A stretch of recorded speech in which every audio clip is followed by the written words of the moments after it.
আসসালামু আলাইকুম রহমতুল্লাহি ওবরাকাতুহ।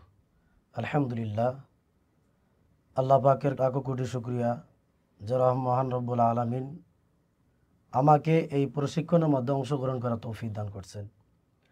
যে প্রশিক্ষণে অংশগ্রহণ করে আলহামদুলিল্লাহ, একজন পরিচালক যে দক্ষ পরিচালনার যোগ্যতা দরকার, যে যোগ্যতাগুলো আমাদের অনেকেরই জানা ছিল না, সিস্টেম দরকার, ম্যানেজমেন্ট দরকার, এগুলো আমাদের জানা ছিল না।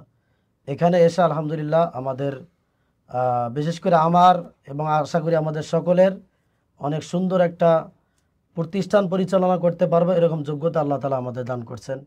আশা করি বাকি 2 দিন যেদিন আছে এই 2 দিনও আমাদের ইনশাআল্লাহ সকলের অনেক অভিজ্ঞতা অর্জন হবে ইনশাআল্লাহ। আল্লাহ তাআলা আমাদের সকলকে সঠিকভাবে সুস্থতার সাথে এই প্রতিষ্ঠানে থেকে প্রশিক্ষণে থেকে আমাদের যোগ্যতা অর্জন করা তৌফিক দান করুন। আসসালামু আলাইকুম ওয়া রাহমাতুল্লাহি ওয়া বারাকাতুহু।